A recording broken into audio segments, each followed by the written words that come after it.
académique 2016-2017. Les responsables des universités concernées par la décision ne comprennent pas l'ultimatum qui leur est lancé de respecter sans délai avant la rentrée fixée pour le 20 octobre 2016 ce minimum de conditions. Le seul critère retenu serait la production d'une liste d'enseignants qui n'a jamais été demandée formellement à qui que ce soit. Nous nous sommes réunis ce jour 14 octobre 2016 pour apporter une clarification à ce sujet. 1. Le ministre de l'Enseignement supérieur et de la Recherche scientifique n'a envoyé de courrier à aucun promoteur d'université pour transmettre une quelconque liste. 2. Certains promoteurs ici présents ont été appelés dans la nuit du 12 au 13 octobre 2016 pour produire une liste que le président de la République aurait demandé. 3. Le seul critère de liste des enseignants retenu dans cette évaluation est un critère subjectif et ne peut être un argument d'une commission. 4. Il s'agit là d'une méthode déguisée pour faire la promotion des écoles dans lesquelles des directeurs du ministère de l'Enseignement supérieur et de la Recherche scientifique sont membres des conseils scientifiques et présidents même des jurys. 5. La commission qui travaille est confidentielle, voire clandestine. Nous dénonçons ainsi cette façon dissimulée, à l'abri de tout regard, sans transparence, qui semble être le nouveau style de direction du ministère. Le groupement des universités privées se réserve le droit de riposter à ce discrédit jeté sur ces établissements par tout moyen qui lui semblerait nécessaire. L'épée de Damoclès plane alors sur la tête des responsables des universités concernées qui doivent, en croire les termes du communiqué, se conformer à cette décision. Décision selon laquelle les universités qui ne s'exécuteraient pas seront purement et simplement suspendues. Il s'agit en effet de trouver un modus vivendi entre les autorités et les dites universités pour éviter de pénaliser les étudiants de ces établissements. Le préfet du littoral, accompagné d'une délégation de la mairie de Cotonou, a rencontré le secrétaire général de la mosquée centrale de Cotonou. Au cœur des débats, l'arrêté préfectoral relatif au déguerpissement des occupants des alentours des écoles et des trottoirs. Bruno Rotepo et Jean-Claude James pour le compte-rendu. Le déguerpissement des occupants des alentours des établissements scolaires et des trottoirs va se poursuivre, mais dans un climat de dialogue. C'est la raison de cette séance d'échange du préfet avec le représentant de l'imam central de Cotonou et de la délégation de la mairie. Le gouvernement a pris une décision, celle d'octroyer, n'est-ce pas, aux écoles maternelles, primaires, aux établissements techniques, secondaires, d'enseignement général, technique secondaire, tout ça, de meilleures conditions de travail. Nous avons pris un arrêté dans le même sens pour que les efforts du gouvernement soient consolidés par un environnement de travail immédiat qui doit être assaini. Et dans l'exécution, n'est-ce pas, de des dispositions de cet arrêté, nous sommes confrontés à un problème. Il y a à plusieurs endroits des mosquées, des églises, même des couvents. Donc, cela pose le problème d'un dialogue interreligieux au sujet, n'est-ce pas, de cette mesure, pour que nous puissions identifier ensemble avec chaque acteur le bien fondé de la mesure. Les invités de l'autorité préfectorale accueillent avec intérêt la démarche et s'engagent à jouer leur partition. Il a raison. Au bord des écoles, ne faites pas la pagaille parce que les enfants sont dedans, ils apprennent. Le résultat de la fin d'année va tomber toujours sur nous, sur les parents. Qu'est-ce qu'on va faire? Donc c'est sur ça que le préfet a voulu qu'on sensibilise toute la communauté musulmane. Tout en leur faisant comprendre tout l'intérêt pour eux, pour la ville, d'avoir un environnement assaini, il faut effectivement leur trouver un endroit où ils peuvent exercer, disons, ces activités marchandes. Nous sommes complémentaires, que nous allons travailler la main dans la main, et ce, pour le bénéfice donc de nos populations. Les responsables d'églises et les dignitaires des cultes traditionnels sont les prochains acteurs que le préfet se propose de rencontrer dans le cadre de cette opération de déguerpissement. Bubdos ONG a célébré la journée mondiale de la femme rurale, occasion pour l'association de mettre l'accent sur l'importance de cette couche de la population dans la promotion du développement. Je vous propose ici d'écouter quelques responsables de cette ONG. Ils sont au micro de Henri Fachina. Nous marquons un engagement pour la journée internationale de la femme rurale parce que nous savons que c'est une journée importante que l'ONU a dédiée. Mais nous avons constaté au Bénin que cette journée, à sa 9e édition, est souvent très peu reconnue et célébrée. Et nous avons voulu marquer la différence en nous engageant à ce que cette journée puisse être davantage une journée où on communique sur l'importance de la femme rurale dans la promotion du développement. Nous intervenons sur plusieurs volets dans les 2 communes. Nous avons le volet alphabétisation, nous accompagnons les femmes à s'alphabétiser parce que la majorité de ces femmes sont analphabètes. Il y a le volet santé où nous aidons les femmes à savoir les produits à consommer sans pouvoir dépenser assez d'argent mais vivre en bonne santé. Il y a l'aspect gestion des revenus où nous les enseignons à tenir les documents parce qu'il faut, n'est-ce pas, renseigner l'activité pour savoir si ça marche ou pas. Il y a l'aspect gouvernance où nous sensibilisons, nous informons nos chères mamans à s'impliquer dans les affaires publiques, dans les affaires politiques de leur milieu pour, n'est-ce pas, valoriser leurs compétences. Bubdos mène avec nous beaucoup d'activités et de ces activités, nous avons bénéficié de beaucoup de formations, à savoir des formations sur le leadership, sur la gouvernance locale, des formations sur la tenue des outils de gestion. Et c'est Bubdos qui a fait de nous femmes rurales mais beaucoup éveillées.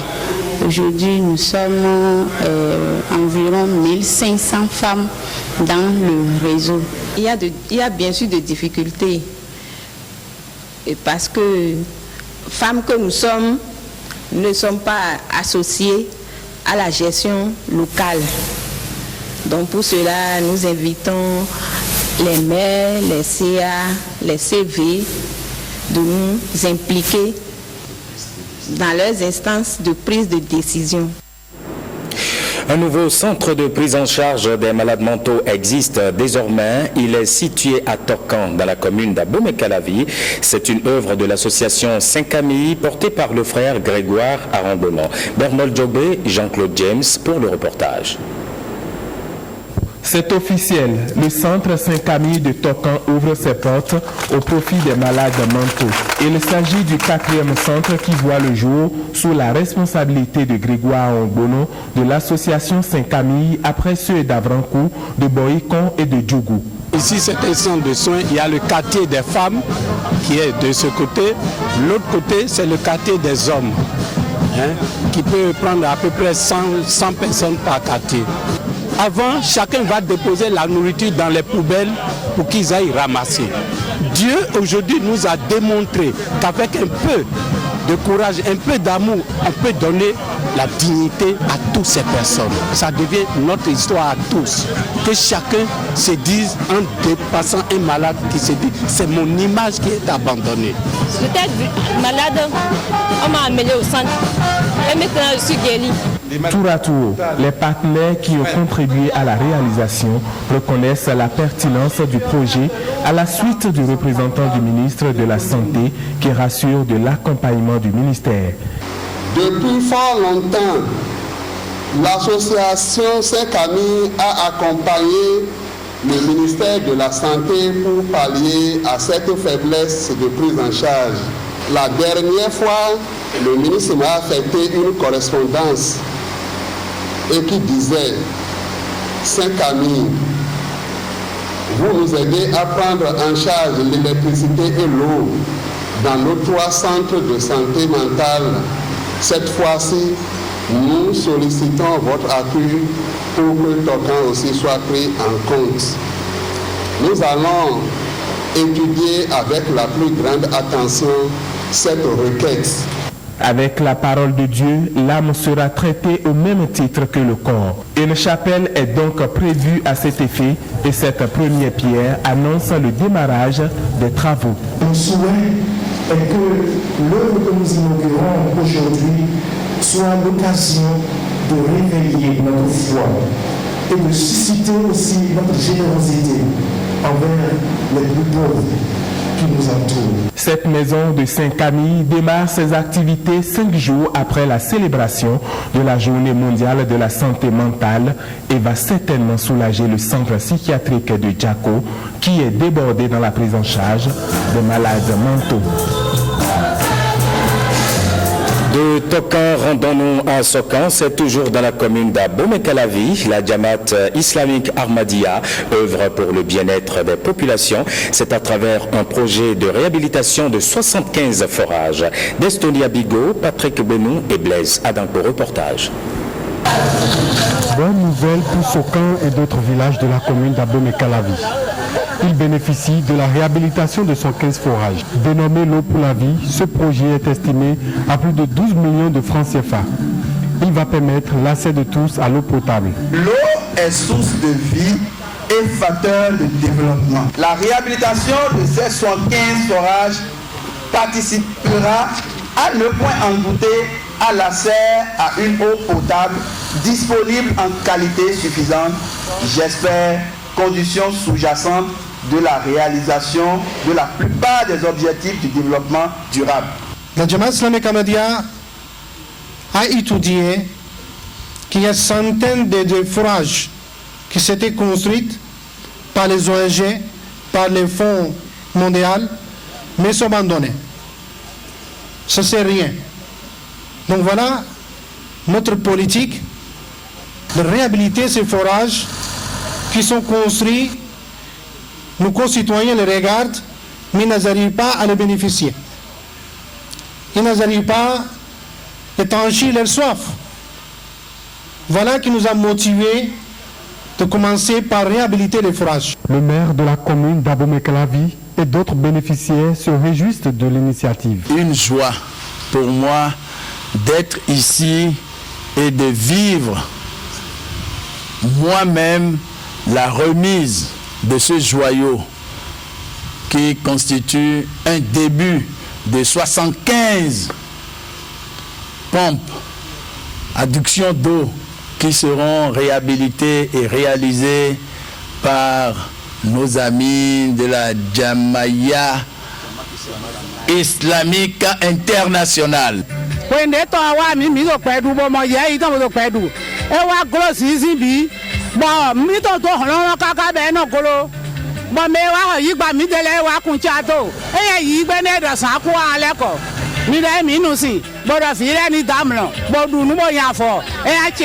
Cette action vient s'ajouter aux nombreuses réalisations de la Jamaat islamique Ahmadiyya présente au Bénin depuis 1967. Et puis, dans le cadre de la célébration de la Journée mondiale de la Poste, les agents de la Poste du Bénin SA ont marché pour la santé.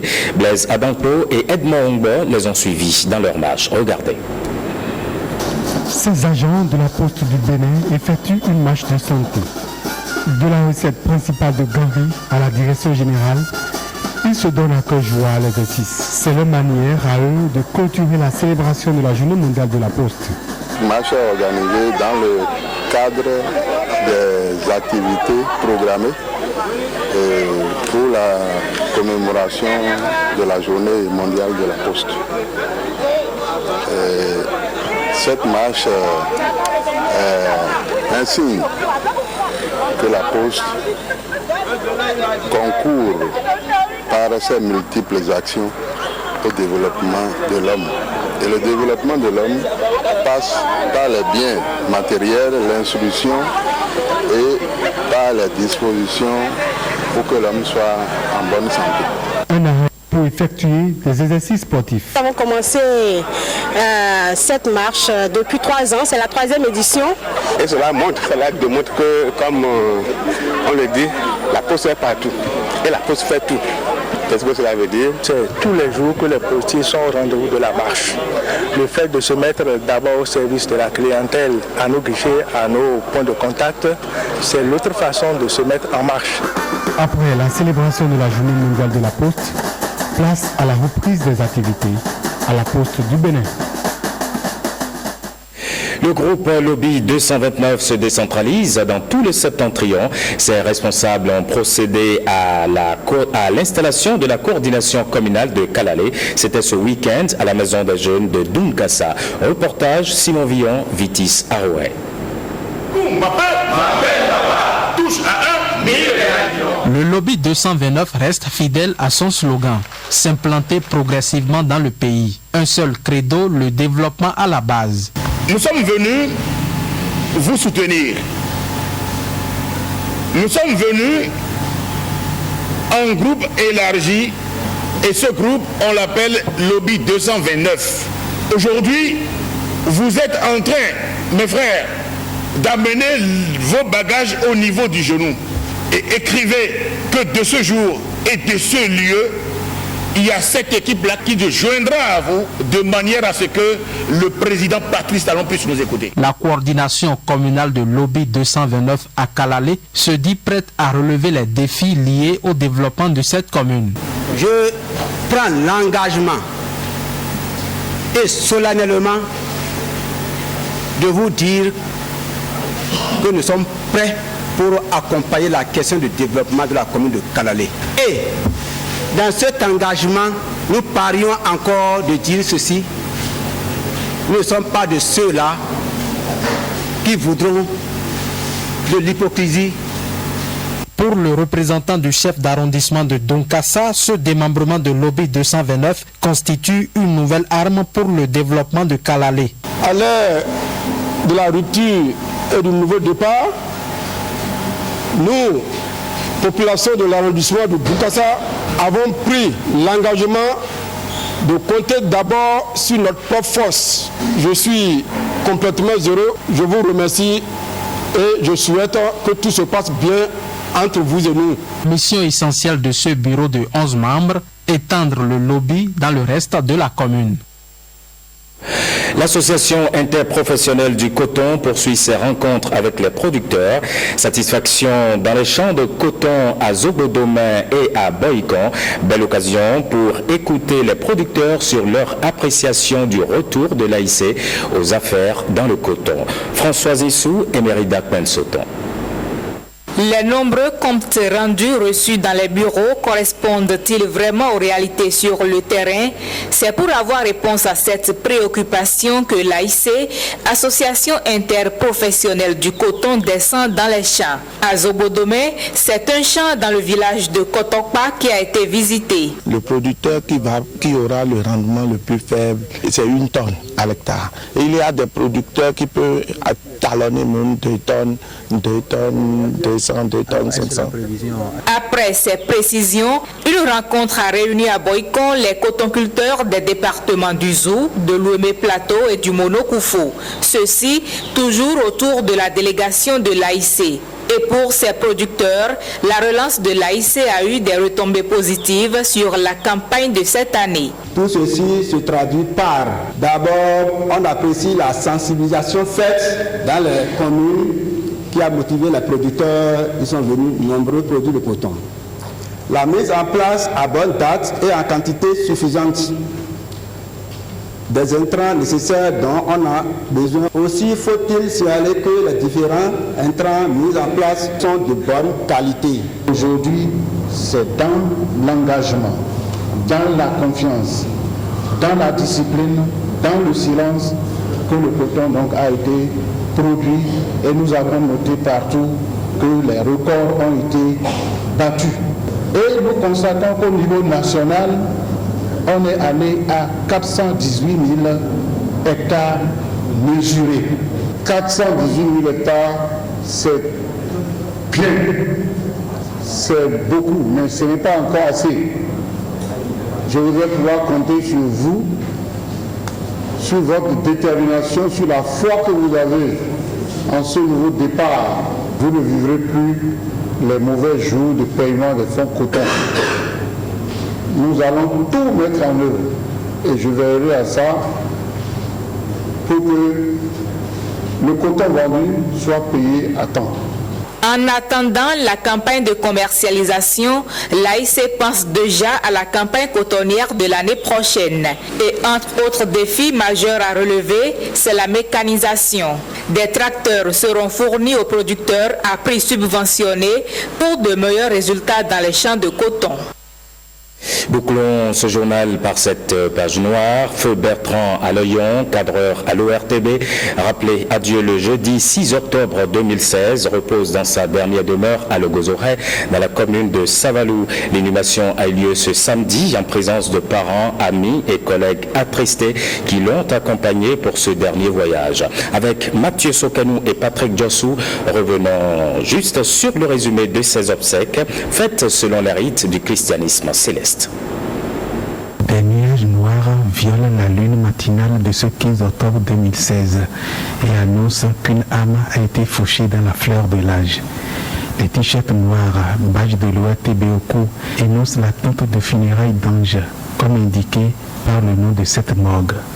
Alliés, parents et amis dégainent les photos grand format de celui-là qui, artistiquement, agrandissait aussi les photographies et bâches pour les siens. Le leader Bertrand Sénat-Pont à l'Oignon, fidèle de l'église du christianisme céleste, attend tranquillement dans son corps le moment où son âme s'élèvera vers les lieux célestes. Et son esprit plane sur la veuve en soutane blanche et son cousin aîné en tenue noire, venu pour la prière initiale.